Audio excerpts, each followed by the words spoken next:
Hoje é Páscoa, nós celebramos a ressurreição de Jesus, e isso é fantástico. Mas além da ressurreição de Jesus, nós temos em alguns países, principalmente ocidentais, o costume de dizer que 1º de abril é o dia da mentira. Que nome horrível, né? Dia da mentira. De onde você viu botar um feriado no calendário, você não é feriado, né? Para celebrar a mentira. Eu não gosto do dia da mentira. Alguém aqui gosta do dia da mentira? Eu também, se tivesse alguém que gosta, nem ia levantar a mão agora. eu tenho pavor de dia de mentira, porque algumas vezes já fizeram umas brincadeiras. Sabe aquela brincadeira que você acredita, que você leva a sério?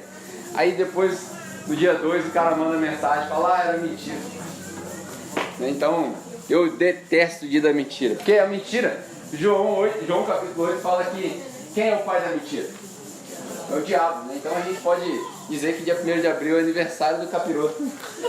Já é mais dois. Mas é um dia muito ruim. Eu não gosto do dia da mentira. E hoje eu me propus a fazer um negócio diferente. Hoje eu quero falar com vocês a respeito de todas as mentiras que já nos foram contadas a respeito do Evangelho. Todas as mentiras que já contaram pra gente a respeito de Jesus. E aí, por último, eu quero tentar contar a maior mentira de todos os tempos. O maior 1º de abril de todos os tempos. E aí, reverter isso para uma verdade.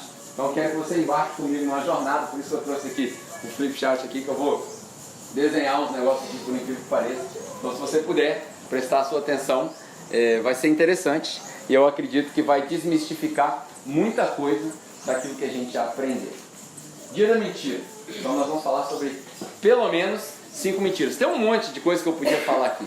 Eu podia começar, se eu fizesse uma lista aqui, ou se eu fizesse uma pesquisa, qual mentira você já ouviu a respeito do Evangelho, ia sair mais de 50 mentiras aqui. Mas eu vou tentar me reter a 5 categorias. 5 categorias, e aí a gente vai falar um pouquinho das mentiras dentro de cada uma. Se você não estiver entendendo, segura comigo, porque no final você vai entender, beleza? Antes disso, eu quero ler contigo João, capítulo 20, versículo 31. Se tem alguma vez na capela que eu li um texto fora de contexto, é hoje. Já vou te avisar antes, para você não falar assim, você leu um negócio, tem nada a ver. Se tem alguma vez que eu vou ler um texto fora do contexto e a pregação não tem nada a ver com o texto que eu vou ler, é hoje. Mas tem uma justificativa. Eu vou ler esse texto para você entender por que é importante eu te contar as verdades que são contrárias às mentiras que você vai ouvir. João, capítulo 20, versículo 31. Isso aqui é o apóstolo João escrevendo para a igreja, e ele quer dizer, no final, o último versículo dele, ele fala o seguinte: foi por isso que eu escrevi para vocês. Foi por isso que eu escrevi esse evangelho. Então, João, capítulo 20, versículo 31, ele diz o seguinte: mas estes foram escritos para que vocês creiam que Jesus é o Cristo, o Filho de Deus, e crendo, tenham vida em seu nome. Só essa leitura já era o suficiente para a gente poder confiar na Bíblia. Todas as outras fontes históricas que confirmam o que está escrito nesse livro, só isso aqui já era suficiente. Por que João escreveu o que ele escreveu? Ele escreveu o Evangelho de João, João 3,16, Deus amou o mundo de tal maneira, sabe esses versículos? Ele escreveu isso para que eu e você, milhares de anos depois, pudéssemos crer que Jesus é o Cristo, Filho de Deus, e que nele nós temos vida. Amém? Então, só esse texto já é o suficiente. E por que eu li isso? Porque eu vou falar a respeito de mentiras. Então, tudo que eu vou falar aqui nos próximos 20 minutos, prometo que eu vou ser rápido, não é o que você deve basear a sua fé. E aí, nos últimos 5 minutos, você vai entender por que eu li esse texto. Beleza? Então, vamos lá. Eu trouxe aqui Hoje nós vamos fazer aula. Peguei um flipchart para a gente poder fazer um negócio diferente. Contaram para nós várias mentiras a respeito de Jesus. E nessas várias mentiras eu tentei categorizar elas em 5 categorias. E aí eu vou desenhando aqui para você ver. A primeira categoria que contaram para a gente uma mentira era a categoria sobre necessidades físicas. E o Thiago está vendo eu desenhar aqui, vai sair uma pirâmide, ele vai certamente falar que é rinodê. Não é rinodê. Não é rinodê, não tem nada de pirâmide. Falaram para nós que Jesus, alguém falou para nós, alguém pregou um evangelho para nós, há milhares de anos vem sendo pregado, alguém pregou o evangelho para nós que Jesus supre todas as nossas necessidades físicas. Nossa, Pedro, mas aí você já pegou pesado demais. Contaram para nós uma mentira, que Jesus supre todas as nossas necessidades físicas, que Ele vai dar pão, que Ele vai dar água, que Ele vai dar o ar, que Ele vai dar casa. Falaram para nós isso daí. Não, mas Ele dá. Então eu vou te fazer um convite. Eu vou comprar uma passagem para você para o Quênia, lá para Nairobi, ou lá para o Senegal. Você passa 6 meses lá, só pregando o nome de Jesus. E fala para mim se não teve nenhuma criança morrendo de fome. Criança crente. Pessoas que depositaram sua fé em Jesus, mas passaram fome. O evangelho da prosperidade que pregaram para nós é mentira, porque ele trata das nossas necessidades físicas. Tem gente que vai tão longe que consegue pegar versículos bíblicos, como eu fiz agora, de propósito, fora de contexto, para justificar essa lixologia que a gente chama, que é a teologia que é um lixo. Por exemplo, tem gente que pega o Salmo 37, que é muito famoso, agora não me lembro de cabeça o versículo, mas dizem o seguinte: eu nunca vi o justo perecer, nem a sua descendência mendigar o pão. E aí ele prega isso, tentando argumentar que você não pode passar necessidade, se você serve Jesus.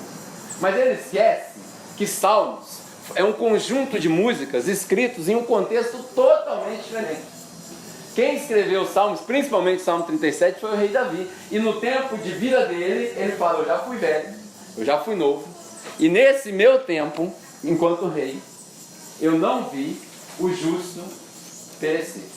Ou seja, ele estava fazendo uma batalha, uma luta pela justiça, tentando clamar pela justiça de Deus e tentando defender a ideia de que aquele que é justo não deveria sofrer injustiça. Mas se você for um pouquinho mais a fundo e ler o restante dos Salmos, você vai ver Davi com medo, você vai ver Davi correndo, você vai ver Davi temendo a morte. Como que pode, se ele nunca viu o justo morrer, agora ele está com medo de morrer?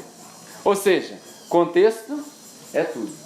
A gente precisa aprender contexto. Falaram para nós que Jesus supre todas as nossas necessidades físicas. Isso é mentira. Uma mentira do evangelho.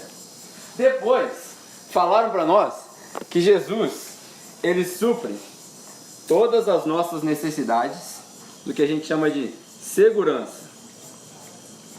Se você estuda psicologia, você já entendeu onde eu estou indo com isso daqui. Se você não estuda psicologia, você vai receber uma aula hoje de história, antropologia e por aí vai. Falaram para nós que Jesus cuida das nossas necessidades de segurança. Ou seja, se você crê em Jesus, você nunca vai passar risco. Você pode ir lá para a favela da Maré, lá na Nova Holanda, você pode entrar sem identificação, fecha o vidro e não vai acontecer nada. Mentira. O próprio Jesus, quando foi testado, falou assim: não deverá tentar o seu Deus. Pula daí, que ele vai mandar os anjos segurar você. Não é assim não. A gente precisa entender que pregaram para nós mentiras e a gente só vai descobrir as verdades se a gente mergulhar na palavra. Se a gente for para casa acreditando na verdade absoluta do pregador, a gente vai continuar sendo enganado. É por isso que eu digo e repito e tripito aqui várias vezes: não confie no que eu estou falando para você. Vá para casa, abra sua Bíblia e tire suas próprias conclusões.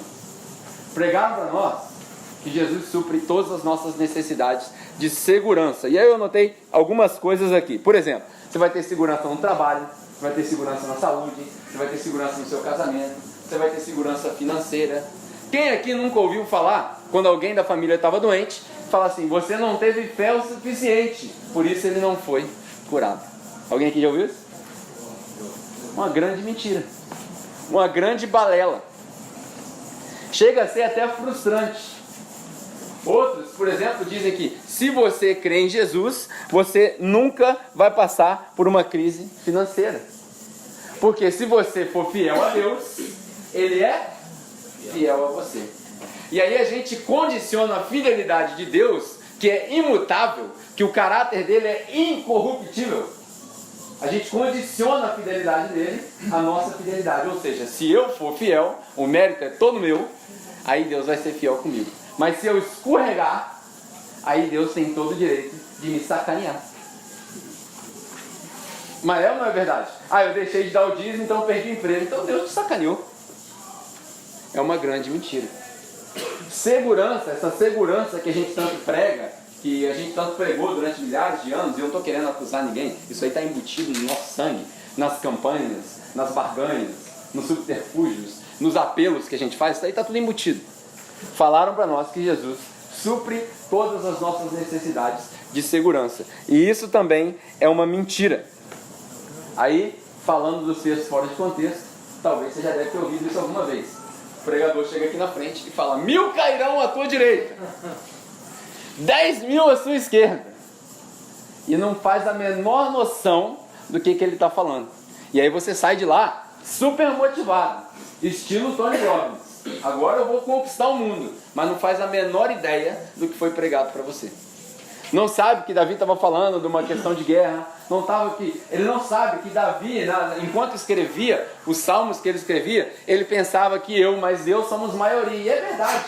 Tantos contos históricos que a gente tem do povo de Israel, que diante de uma multidão de inimigos, foram confundidos por Deus com barulhos e por aí vai. Mas tudo isso era para o contexto dele. Pode acontecer hoje? Claro. De maneira nenhuma eu vou desmentir a Bíblia para você. Não é isso que eu estou querendo dizer. Mas o que eu estou tentando te mostrar é que pregaram para nós essas duas mentiras. Que Jesus supre todas as nossas necessidades físicas. E que Jesus supre todas as nossas necessidades de segurança. Não fosse suficiente, pregaram para nós. Está todo mundo acompanhando? Está tranquilo? Está dando para ver? Estou falando besteira? Pregaram para nós que Jesus supre todas as nossas necessidades sociais. Que se você estiver com Jesus, você nunca vai estar sozinho. Pregaram para nós que Jesus, ele forma um clube. Não sei se você já parou para pensar nisso, mas isso é uma necessidade do ser humano, pertencer a algo que é maior que ele. Todo ser humano quer pertencer a algo. Todo ser humano quer fazer parte de alguma coisa. E esse princípio é o princípio que é usado para formar clubes, fraternidades, até a religião. Você passa a ser parte de algo. É muito manipulador.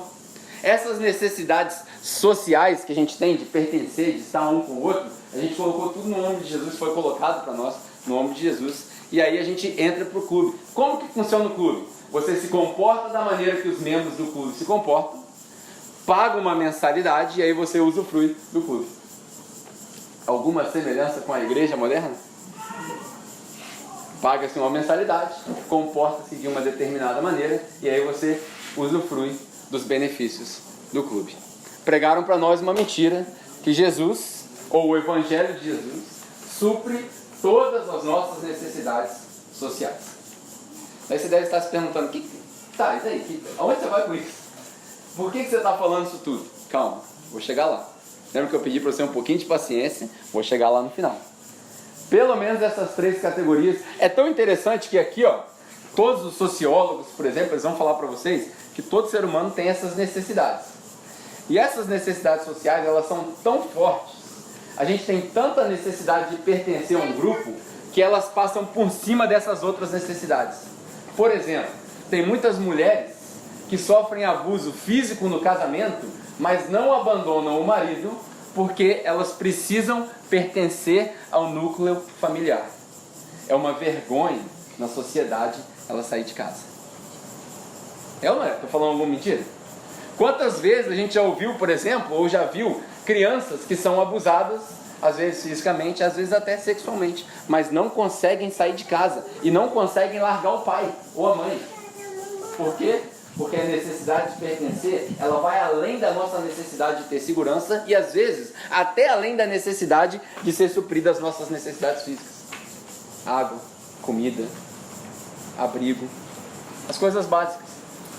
Isso daqui é o centro de toda a manipulação na história da humanidade. As nossas necessidades sociais.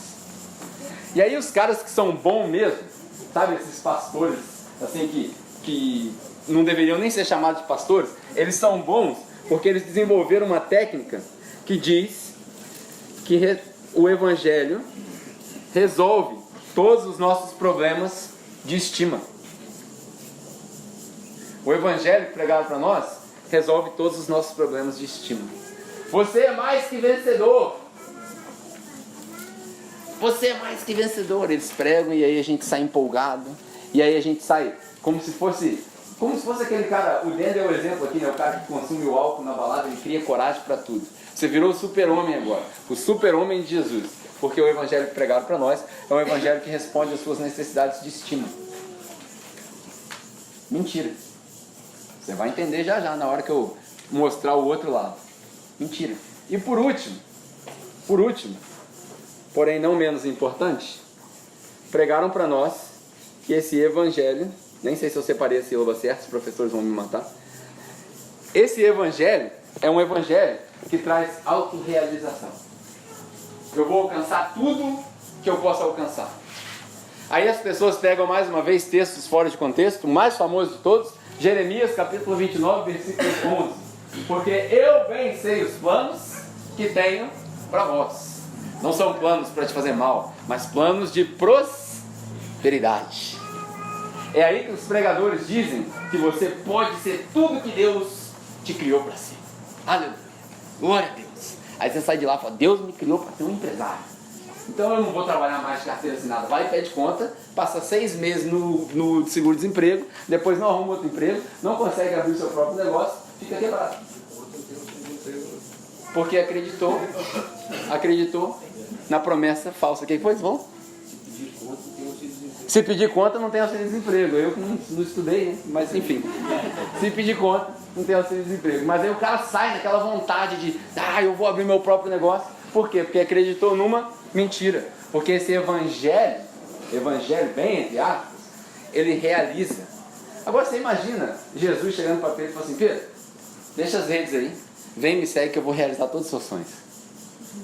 Você já viu isso na Bíblia? Você já viu isso em algum lugar? Imagina o ridículo que seria Jesus chegando para Mateus, Levi, na época, né, que era o mesmo nome, só fala em língua diferente. Chega para Mateus, estava ganhando um bom dinheiro, explorando lá os judeus. Fala para eles, ô Mateus, vem comigo que eu vou te dar tudo que você quer. Eu já tenho tudo que eu quero. Estou tranquilo. Você imagina Jesus pregando um evangelho que resolve essas necessidades. Isso aqui, eu não sei se você conseguiu perceber, mas isso aqui é o que na grande maioria das igrejas vem sendo pregado. É um evangelho que na verdade não é evangelho. E se você estudou sociologia, psicologia, alguma coisa, eu vou te dar uma notícia agora que vai te decepcionar. Eu vou escrever bem grande aqui para você poder entender. Decepção. Isso aqui é uma decepção. Isso não é decepção. Vocês seguiram? Decepção. Isso é uma decepção. Por quê? Isso aqui não é evangelho. Para quem não entendeu ainda, eu preciso pedir perdão para você, porque não te apresentaram o evangelho de Jesus. O que te apresentaram é um negócio chamado Pirâmides de Necessidades de Abraham Maslow. Isso é matéria de antropologia, sociologia, psicologia. A gente aprende na 5ª ou na 6ª série no colegial também, quando fala de filosofia. Todo ser humano tem essas necessidades.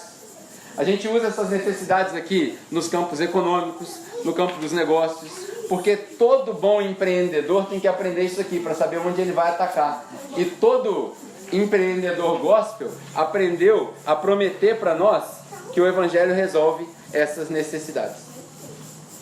Infelizmente, não apresentaram para você o evangelho. Apresentaram para você a pirâmide de Maslow. Terrível, né? Pelo menos você saiu daqui aprendendo alguma coisa hoje, não é mesmo? Aprender. Quem era Maslow? Você tem uma ideia? Maslow foi um cara, ele era psicólogo, morreu recentemente, em 1970. Alguns de nós são até contemporâneos de Maslow. Ele desenvolveu um campo da psicologia que até então era inexplorado. Maslow foi o cara da psicologia positiva, o pai da psicologia positiva. Ele era o oposto de Freud, por exemplo. Quem aqui já ouviu falar de Freud? Freud é Freud, né? O Freud, ele era o cara que estudava os doentes. Ele pegava as pessoas que tinham problemas psiquiátricos e ele estudava por que elas tinham problemas. O Maslow era o cara que estudava os saudáveis.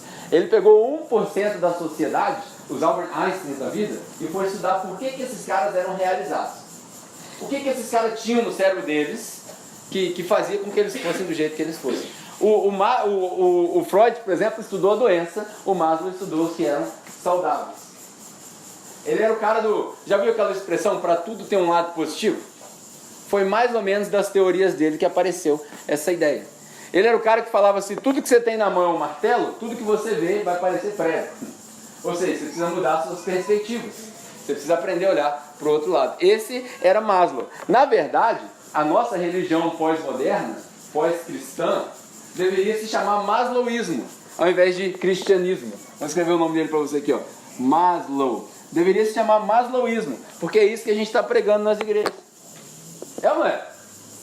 Alguém aqui já ouviu pelo menos uma pregação dessas necessidades aí? Então, eu sinto te informar, mas você não vai ouvir isso aqui. Graças a Deus. Graças a Deus. Por quê? Isso tudo é a mentira. E aí eu vou tentar te mostrar as verdades agora. Por exemplo, quando a gente fala de necessidades físicas, você olha e fala assim, Deus vai me dar pão, Deus vai me dar tudo que eu preciso, Deus vai me dar o meu abrigo. E aí Jesus vira e fala para você assim, eu nunca te prometi nada disso, mas eu sou o pão, eu sou a água que traz vida, eu sou a vida, eu sou o caminho, tudo era Ele. Então você não vai ver Jesus prometendo que vai suprir essas necessidades. Quando os caras estavam com fome, tinha 5.000 pessoas sentadas. Os discípulos chegaram para Jesus e falaram assim, o que nós vamos dar de comer para esses meninos aí? Olha o que Jesus fala, sei lá, se vira aí com o que vocês têm. Parece que não, porque às vezes a gente lê a Bíblia com essa linguagem tão tradicional, a gente não percebe. Mas foi exatamente o que Jesus falou. Vê o que vocês têm na mão aí, vocês dão para ele, hein? Aí como eles não tinham nada, eles chegaram para Jesus e falaram assim, mas eu não tenho o que fazer, Jesus. Aí Jesus providencia o milagre da divisão. Outra coisa para a gente aprender. O milagre da divisão. Por quê? Porque Deus só vai multiplicar aquilo que você estiver disposto a dividir. Ah, eu vou multiplicar, como o Michelin falou aqui, né? Gente que quer fazer estoque de maná. Deus vai multiplicar a minha, como é que chama aquele negócio que a gente põe as comidas, né? Minha dispensa.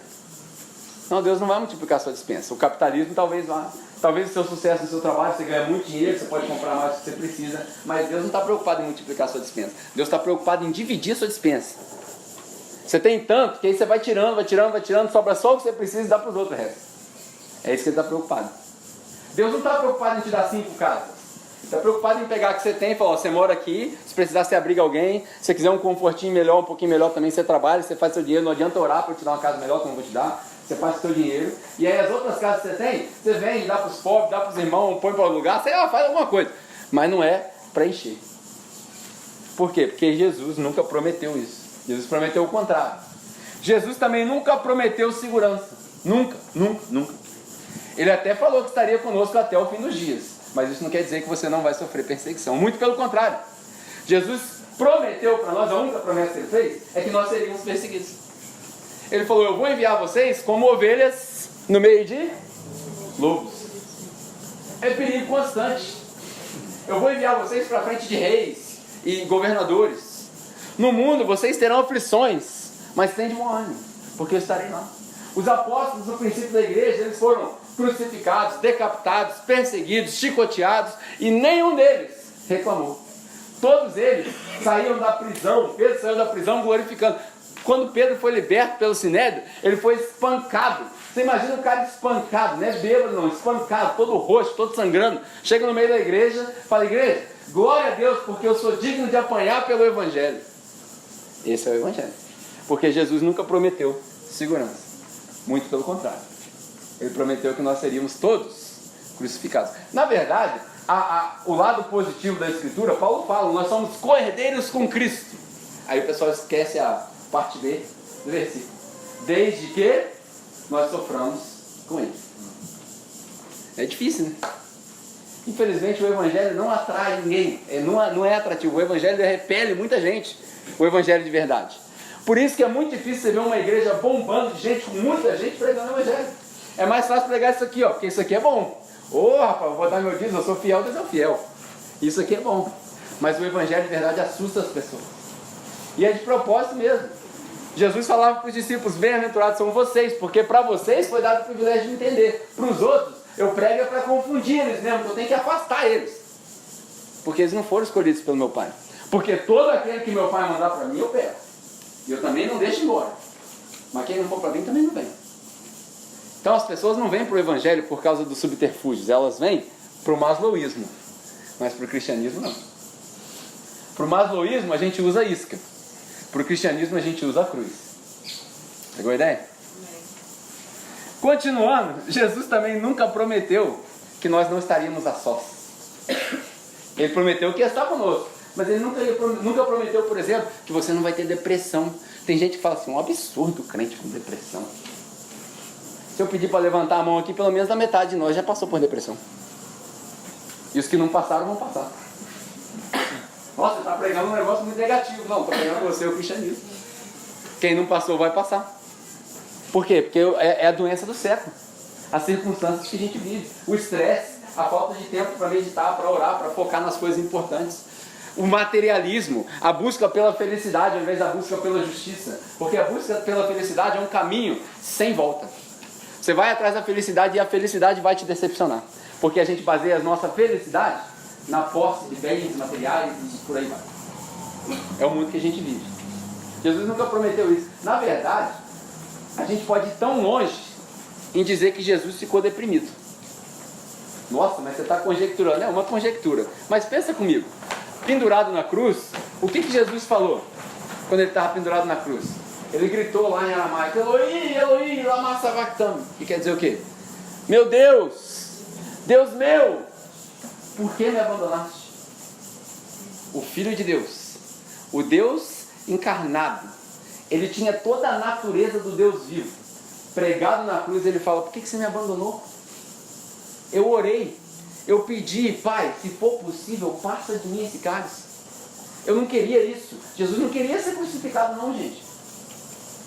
Ele pediu para Deus, e na concepção dele, pelo menos naquele momento, ninguém sabe o mistério, ele se sentiu abandonado. Imagina a decepção de Jesus quando ele chega para os discípulos e fala assim, ora comigo, vigia comigo, porque minha hora está próxima. Daí Jesus vai orar, e aí diz a palavra que ele vai orar, e ele conversa com Deus, ele chora sangue. Quando ele volta, os discípulos, tudo bundão, estão fazendo o quê? Dormindo. Pô, imagina Jesus chegando e falar, pô, estou de sacanagem, mano. Pô, falei de vocês orar aqui 1 hora só, vocês não conseguiram orar 1 hora, mano. Ó, vou te dar outra chance. Ora mais um pouquinho que eu vou falar com o pai de novo, ó. Aí vai. Provavelmente, aí agora eu estou conjecturando, Jesus fala assim, ô pai, dá um jeito nesses meninos que eu vou largar ele, como é que eles vão fazer? Aí ele volta, eles estão dormindo de novo. Aí ele fala, não, chega, tá não, vambora. Jesus deve ter se decepcionado com os discípulos. Jesus chegou para Pedro certa vez e falou assim, Pedro, bem-aventurado és tu, Pedro, porque não foi o homem que te revelou quem eu sou, mas foi o Pai. E sobre essa revelação aí, ó, você vai ser o cara, você vai liderar a igreja, você vai começar essa instituição que eu tanto planejei desde o princípio dos tempos. Aí Pedro se enche, né? Uau, você é o cara. Logo depois, Pedro decepciona Jesus, e Jesus vira e fala para ele assim, você é o capeta, rapaz, não é possível, você não entende? Passa mais um tempo, todo mundo abandona, sobra só Pedro lá na fogueira. Aí a menina vira e fala para ele assim, você não é aquele cara que estava com Jesus? Eu não, nem conheço Jesus. Aí o símbolo, né, o galo canta, e aí Pedro se decepciona, aí Pedro fica deprimido, depressão. Ele estava lá, ó, recluso. Aí Jesus ressuscita, vai falar com Pedro. Aí chega para Pedro, pertinho dele. Imagino que os judeus, né, com o costume de dar um beijo e tal, dá um abraço a Pedro. Fala, Pedro, você me ama, Pedro? Eu amo. Você me ama, Pedro? Você me ama mesmo? Então apacenta as minhas ovelhas. 3 vezes ele fala isso. E aí Pedro entende o que Jesus quis dizer. Imagina a paciência que ele teve. Mas esteve deprimido, esteve decepcionado. Jesus também nunca falou que você vai estar no topo do mundo. I'm on top of the world. Vocês não conhecem essa música, não. Minha filha que canta essa música. Jesus nunca falou que a gente vai... se você seguir Jesus, você vai estar sempre de bom humor. Você vai ser sempre o cara. Nunca falou isso. Muito pelo contrário.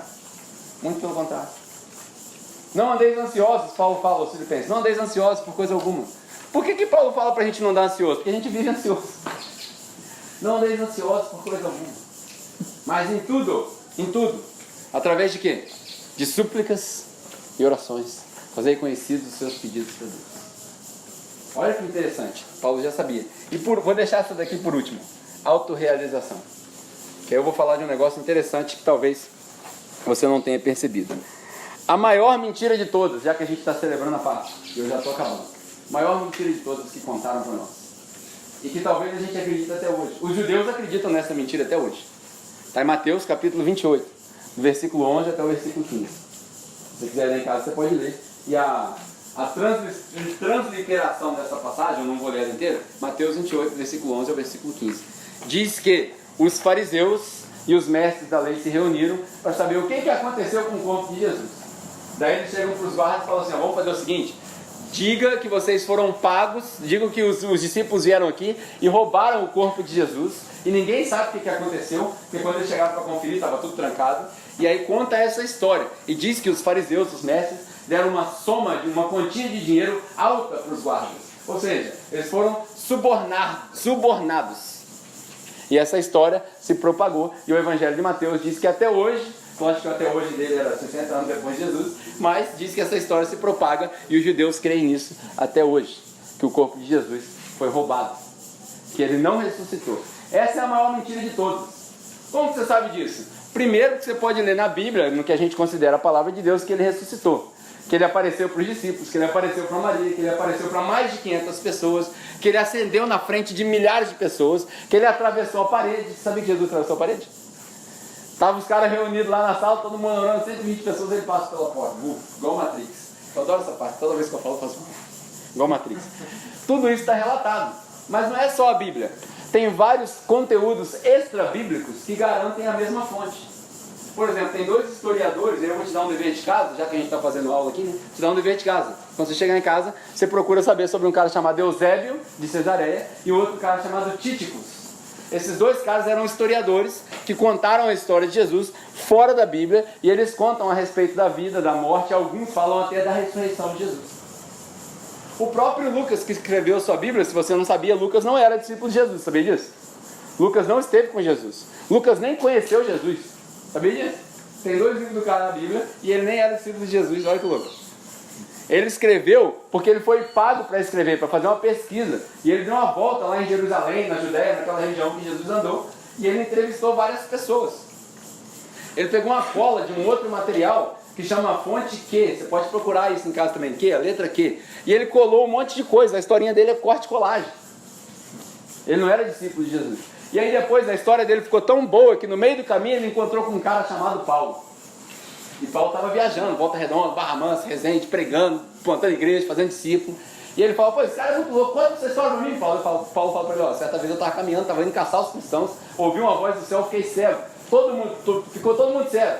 E eu ouvi essa voz, os caras não ouviam, só eu que ouvia, e era a voz falando comigo, Saulo, por que você me persegue, meu filho? Quem é você, Senhor? Ele já se prostrou, sou eu, sou Jesus. Aí ele se converte, e aí ao invés de perseguir os cristãos, ele vai fazer mais cristãos, vai fazer mais discípulos, vai pregar o Evangelho. Aí Lucas se encontra com ele no meio do caminho e fala, vou escrever essa história. E aí aparece um cara e fala assim, ô Lucas, escreve para mim essa história, porque eu preciso saber quem é esse cara, eu preciso saber quem são os discípulos. Aí ele começa a escrever o livro que a gente chama o livro de Atos. Você não sabia disso, isso é lição de história. O livro de Atos é um livro totalmente histórico. Quando você começa o livro de Atos, logo no primeiro versículo, você vai ver data, você vai ver local, e aí você pode pegar todos os livros da história antiga, você vai ver a mesma data, o mesmo local, os mesmos governadores. Para que serve isso? Para garantir a veracidade desse livro que você tem na sua mão, e tantos morreram para que ele fosse impresso e você tivesse liberdade de ler.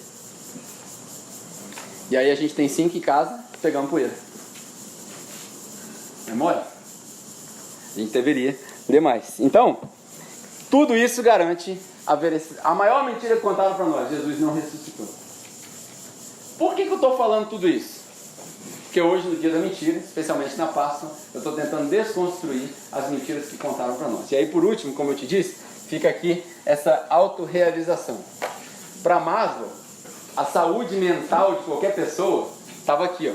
Só que para chegar na autorrealização, eu tenho que suprir as minhas necessidades físicas, minhas necessidades de segurança, sociais, de estima, e aí eu sou autorrealizado. É uma pirâmide. Ele descobriu que é meio egoísta também isso aqui, é meio individualista, porque é só mim, o mundo gira ao meu redor, e eu tenho que suprir essas necessidades. É por isso que a gente fala que não tem como pregar o evangelho para quem está de barriga vazia, por exemplo. Todos esses ditados que a gente inventou são baseados nessa pirâmide. Não tem como pregar o evangelho para quem está de barriga vazia. Claro que tem, Jesus pregou o evangelho até para o demoniado, gente. Estava preso na corrente, você acha que o cara estava comendo o quê? Pedra? Tem como pregar o evangelho. Eu estava ouvindo os rapazes conversando ali no começo do culto e a gente falando sobre o testemunho e tal. Olha que interessante. A convicção vem pela pregação, mas o convencimento vem pelo seu testemunho. A convicção do pecado vem pela pregação do Evangelho. Por isso que Paulo falou, não me envergonhe do Evangelho, porque é o poder de Deus para a salvação de todo aquele que crê.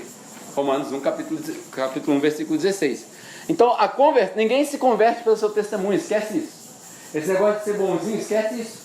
Porque ninguém se converte pelo seu testemunho. Você pode dar testemunho. Se você nunca falar de Jesus, não tem conversão. Você precisa falar. O Evangelho precisa ser pregado. A convicção vem pela pregação. Mas o convencimento, a base, o não atrapalhar, vem pelo seu testemunho. Porque também não adianta nada você pregar e viver uma vida hipócrita. Então, essa é uma dica interessante. Essa autorrealização só acontece quando está tudo preenchido. Se você não preencher essas camadas, não tem essa autorrealização. Só que, vou terminar com isso daqui. O próprio Abraham Maslow, ele descobriu um erro na fórmula dele. Quando ele estava estudando, chegou no final da vida dele, mais ou menos 1965, 66, se eu não me engano, ele descobriu um erro. Para ele, faltava um pedaço aqui, ó. Seria a sexta necessidade aqui. Esse pedaço aqui, que engloba tudo isso aqui, ó. Ele virou e falou assim, essa fórmula está faltando um pedaço. Essa fórmula não está completa, porque isso aí é muito egocêntrico. E aí ele descobriu um negócio que para nós era para ser óbvio para todo mundo, mas ele descobriu e ele, infelizmente, ele não conseguiu escrever nenhum livro. Muito tempo depois teve um cara que escreveu um livro com os trabalhos não publicados de Abraham Maslow, e aí nesse livro você encontra isso, chama Os Trabalhos Não Publicados de Abraham Maslow, é exatamente isso. E aí esse cara, Edward Hoffman, se eu não me engano, eu cacei o livro dele lá para eu ler, ele fala sobre essa confusão que Maslow teve na cabeça. Ele falou assim, está faltando um negócio. E ele chamou isso de autotranscendência. O que é transcendência? É quando eu passo do meu limite para o outro. Quando aquilo que eu criei, aquilo que eu contribuí, aquilo que eu dei para a sociedade, fica depois de mim. Eu morri e ele fica para a eternidade. Por isso que as pessoas dizem que o fulano de tal vive na vida dos outros. Já diz o ditado, herança é o que a gente deixa para os outros. E legado é aquilo que a gente deixa nos outros. E aí você vai vivendo através da vida dos outros. Maslow descobriu que estava faltando um negócio que chamava a autotranscendência. E para eu e você, cristão, se a gente tivesse a oportunidade de conversar com Maslow, a gente ia virar para ele e falar assim, filho, se você tivesse me falado isso antes, eu já tinha te contado. Eu já sei como é que faz para transcender. Eu sei como é que faz para viver além do meu tempo. É uma palavra só, uma atitude só. Se você aprender essa uma atitude, isso aqui é o centro da minha mensagem hoje. Se você não gravou nada, não aprendeu a aula de sociologia, não gravou o versículo que eu falei, é isso daqui que você precisa entender agora, só isso. Para autotranscender, você precisa de uma atitude só. Chama servir. Foi isso que Maslow descobriu. Essa é a hora que você falava assim, uau. Servir. Maslow descobriu que quando eu sirvo o outro, eu transcendo. Por incrível que pareça, está escrito na Bíblia. No final do Evangelho de Lucas, quando Jesus está ceando com os discípulos, ele fala para eles o seguinte, se você quiser ser o maior de todos, seja o menor. Seja o servo de todos. Porque eu não vim para ser servido, eu mesmo, filho do homem, vim para servir. O segredo da transcendência, o segredo do legado, o segredo... A atração do Evangelho não é ter necessidades físicas, segurança sociais, nada disso. É transcender. Como é que você faz para transcender? Estou usando esses termos orientais, né? Como é que você faz para você deixar um legado? Sirva. Quando você serve os outros, você chega na sua autorrealização e tudo isso acontece. Já dizia um cara chamado Zig Ziglar, se você ajudar pessoas o suficiente a alcançar o sonho delas, você vai acabar alcançando o seu sonho. Serviço. Foi a recomendação de Jesus e a recomendação que eu dou para você. No dia que nós entendemos que a minha necessidade física, o meu suprimento físico, está no suprimento da Sara, no dia que eu entender que a minha necessidade social está na felicidade da Lohane, no dia que eu entender que a minha autoestima está baseada no fato do fulano de tal não ter depressão, no meu serviço, no escutar, no emprestar o ombro, no chorar com a pessoa, no dia que eu descobrir que a minha autorrealização, ela não é egocêntrica, e eu fico feliz quando o Tiago está bem sucedido, aí eu transcendo. Esse é o serviço de Jesus. Porque Jesus sofreu na cruz, como a gente falou aqui, para que eu e você tivéssemos vida. E aí eu vou voltar no texto que eu li no começo, para vocês entenderem por que eu falei isso tudo. João, capítulo 20, versículo 31, para concluir. Novamente eu vou ler. João, capítulo 20, versículo 31. Diz o seguinte. Versículo 30. Jesus realizou na presença dos seus discípulos muitos outros sinais miraculosos que não estão registrados neste livro.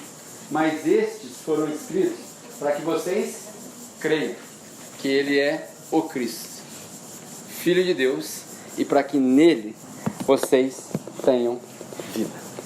Amém? Por que eu li esse texto todo? Primeiro, para a gente desconstruir as mentiras. Segundo, para você entender a verdade. Jesus não te prometeu nada disso, nem disso, nem disso, nem disso, nem disso. Se você virar isso aqui de cabeça para baixo, é o serviço ao próximo, o amor ao próximo, que sustenta todo o resto da sua vida. E você só vai ser uma pessoa realizada quando você abrir mão de você mesmo e servir ao próximo. Feliz Páscoa. Bom, essa era a mensagem de hoje. Eu não tenho nenhum segredo para te dar, não tem por que te dar segredo. O que eu preciso é que você entenda que quando você voltar para casa, se você servir ao próximo, você vai descobrir a sua auto-realização. Se você quiser ficar de pé, nós vamos orar.